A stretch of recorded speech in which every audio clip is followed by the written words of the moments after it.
Hello everyone, I finally beat Dark Souls 3 and wanted to give a review on it. I won't make this review an hour long like my Dark Souls 1 review, which was actually like 90% me making 2 tier lists. I won't make tier lists live this time, instead I will simply show my tier list on screen when it's appropriate. Let's jump into the review. The first thing I wanted to talk about is the gameplay, as I think it's the most important aspect of these games. So you have the usual Dark Souls stuff, rolling, light attack, heavy attack, block, but now L2 is used for weapon arts. What are weapon arts? The special ability each weapon has in the game consumes FP, which is mana basically, and some are better than others. I think this is a really neat idea, and some weapon arts are pretty cool. For strength builds, you'll have a lot of weapons where the weapon art is Warcry, which simply increases your damage dealt, nice and simple. Other weapon arts get a little more creative, like Frida's Scythe changing your R1 and R2 to unique attacks. I think that weapon arts are a fun addition to the series, and it's nice to know they're still in Elden Ring, which I plan to play eventually. I did a bit of pyromancy in this playthrough, unlike my Dark Souls 1 first playthrough where I used no magic, but I ended up not really using pyromancy much at the end, and just focusing on dex with the Hollow Slayer Greatsword. It was very nice for the early game. I'd like to try to do a bit more magic in future playthroughs. All in all, the gameplay was great. It's exactly what you'd expect from FromSoft. And it never doesn't feel good to roll through enemy attacks and punish them. I will say one thing though, compared to Dark Souls 1, this game is much faster. Not so blindingly fast that you can't react to anything, no. Bosses still telegraph their moves, usually. And it never felt too difficult to dodge, but it's undeniable that Dark Souls 1 is a much slower game. But it's okay, because even though the enemies got faster, so did we. It plays very well. Speaking of bosses, that's what I'd like to talk about next. Almost every boss in this game is amazing. Here's a tier list. Compared to Dark Souls 1, where the bosses are quite basic, every boss in this game was awesome. Well, maybe not every boss, but where the interconnected world filled with atmosphere took the spotlight in Dark Souls 1, I think the bosses take the spotlight in Dark Souls 3. The spectacle of some of these fights is so incredible, and even the bosses where it's just you and a dude in a room feel awesome. Even the weaker bosses are decent. I mean, when you look at Dark Souls 1, there's some real trash. Nothing in this game gets even slightly close to being 1% as trash as the Bed of Chaos.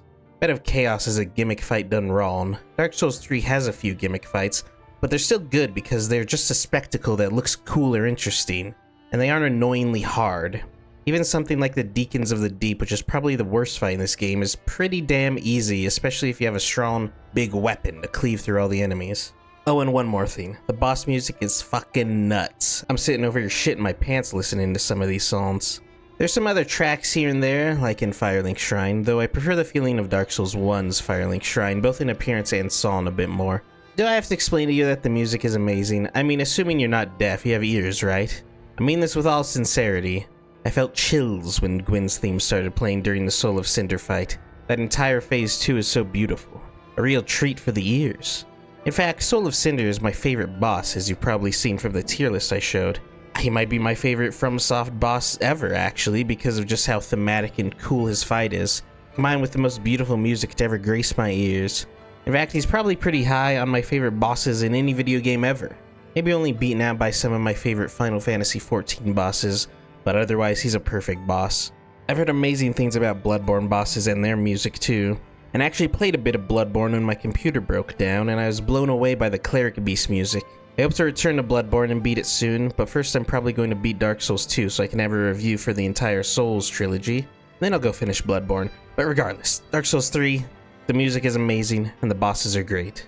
The next thing I'd like to talk about is the level design and the areas of the game. Overall, I think the areas of the game are pretty good. None of them are an S tier for me though, because there's just something holding back each area from reaching the S tier for me. The closest in my opinion would be Irithyll, only because it is so breathtakingly beautiful. I'll never forget the first time I laid my eyes on it, I gasped for real. I don't usually do that with a game, so that's pretty special. My only real issue with that area is that the enemies are just freaking annoying as hell. Dogs are always trash in these games, and the dogs here are no different. Fuck these dogs, fuck them to hell. And the other enemies are also annoying. I don't know if I was under-leveled or if I was just bad, but I kept getting my ass kicked here. At one point I just said fuck and started running past enemies just to reach a new bonfire.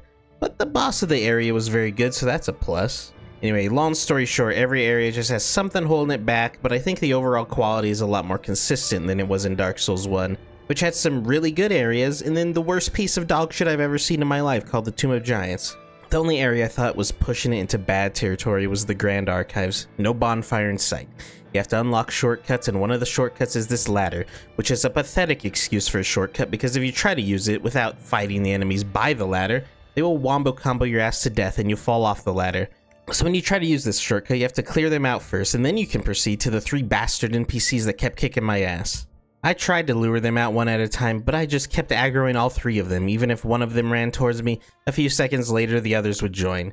Damn them to hell. If I knew there was a shortcut right behind him, I would have ran past him and grabbed it first, and I will definitely do so on future playthroughs. Or maybe I'll just kill the stupid NPCs first try and not die to them like a fool. Anyway, Grand Archives, not a big fan, but it was decent enough and I liked the aesthetic. Also, one other thing, the area right before the swampy part of the ruined city, where there's a big staircase, kind of sucks a lot. A ton of those big dudes, and they're just annoying to fight, and there's other guys shooting spells at you. That was another instant skip. Time to just run through here. And even then, sometimes I'd get caught out by the big guys and hit. Maybe I'm just bad. But I just felt like complaining about that specific area. Now, one thing you'll notice straight away when compared to Dark Souls 1 is that Dark Souls 3 is way more linear.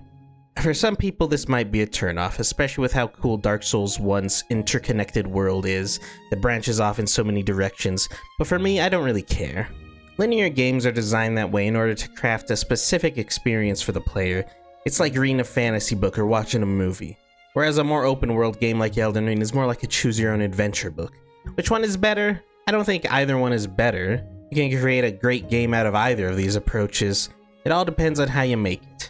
How does Dark Souls 3 handle the linear approach? Very well, I think. You go through an area, fight some tough enemies, collect some cool goodies, talk to some neat fellows, unlock some shortcuts and more bonfires, then fight a boss to finish off the area. It's formulaic, yes, but it's a formula that feels satisfying and fun to play. So in terms of the level design, I think that while the areas don't blow me away so much, they're still fun to play through. I like how Dark Souls 1 did its level design a bit more because it gave the world a certain atmosphere. But there's nothing wrong with the way Dark Souls 3 handled its levels. Like I said, the world got a bigger spotlight in 1, and the bosses got a bigger spotlight in 3. Feels like a lot of focus went into the bosses, and that's alright with me. Defeating bosses is super satisfying. Now for this last section, I just want to talk about random little bits and bobs. In terms of the story, as usual, it's a bit vague and hard to piece together, and I'll probably end up watching some videos about it. But I do like the lore of the Soul of Cinder, how he's like the culmination of all the people of Link the Fire. It's reflected well in his moveset, how he uses pyromancy, sorceries, miracles, sword, spear, scimitar, and when he backflips, it's hilarious. I will also say, I feel like Miyazaki's time making Bloodborne had some influence on this game. Some areas and enemies remind me a lot of Bloodborne. I mean, the first boss turns into a freaky monster. Seiros might as well have been plucked straight out of Bloodborne as one of the beast bosses. It's distinct enough to where it doesn't feel like the same game or even the same world, but I just got that feeling, you know? I haven't beaten Bloodborne, of course, but I definitely feel like if Bloodborne hadn't happened, this game would look and feel a bit different. Maybe I'm crazy, let me know what you think. For my rating, I will be giving it a high 9 out of 10. It's not quite a 10 out of 10 because some areas are a little meh, and some parts are a little annoying. And not in a it's hard but fair kind of way, like more like in a wow, I wish this wasn't like this kind of way, such as the Grand Archives and having to relive PTSD from the Anor Londo Archers. And finally, is it better than Dark Souls 1? I don't know. Probably. If the second half of Dark Souls 1 was as good as the first half, I think the answer would be no. But the second half of Dark Souls 1 kind of stinks, whereas Dark Souls 3 is pretty damn solid and consistent throughout.